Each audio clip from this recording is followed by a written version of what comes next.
No, the judge in his judgment had told, while the murderers make merry, the hapless victims weep. I think he understood what we as a family are going through. I'm not a politician, neither am I an activist. But I felt that killing someone is not right. It is not acceptable and it should not be encouraged. If a murder of somebody of a stature of his stature, who was brother to the ex-chief minister of Andhra Pradesh, who is uncle to the current chief minister, is not solved and the killers can get by, just think about what can happen to an ordinary person. We need to find a solution.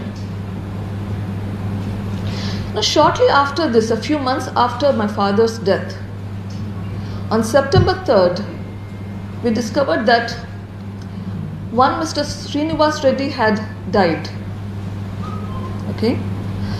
Now, this Srinivas Reddy happens to be a relative of another person who has been extensively investigated on this crime. He apparently died, according to the news, that he because of consuming organophosphorus compound, Senegagulikelu. Okay, but on his body, after his death, there were two different letters. Okay.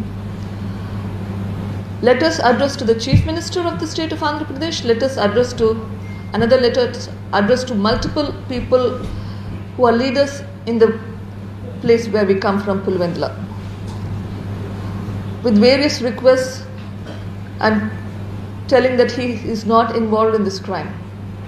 But on this letter was an additional writing, as you can see highlighted here, which is of a different handwriting compared to the body of the letter, blaming an inspector for the cause of his death. Now, this inspector happens to be one of the inspectors who was investigating this crime. Okay. Following his death, when the postmortem was done, in the postmortem report, there was no contents in the stomach. That could have been just because of the washing of the stomach.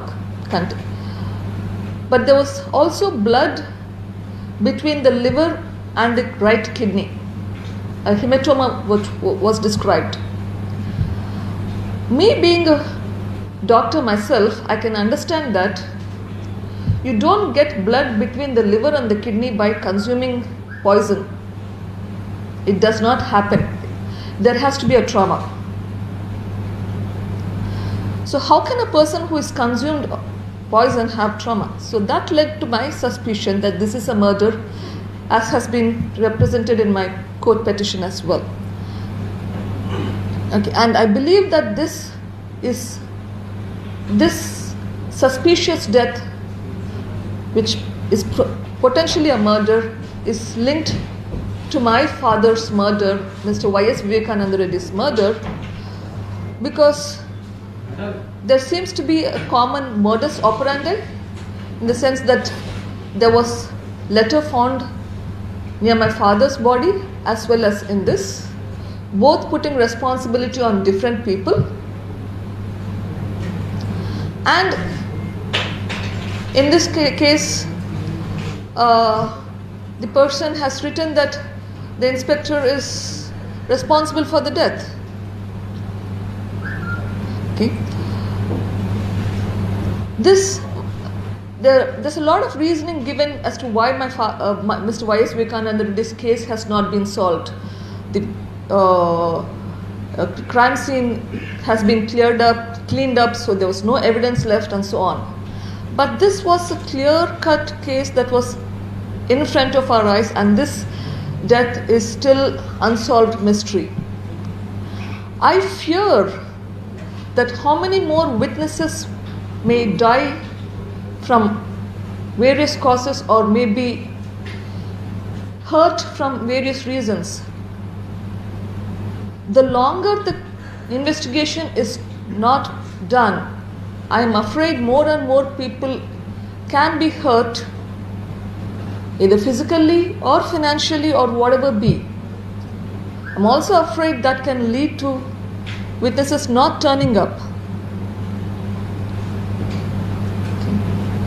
It has been over 2 years since the murder. How long do we wait for justice? Our justice system says that justice delayed is justice denied. Is this a society that we want? I would like to believe that if we solve crimes, we can set an example so that such events will not happen. I would urge each one of you and all the media friends to help in fight against crime and injustice for a better society. Thank you.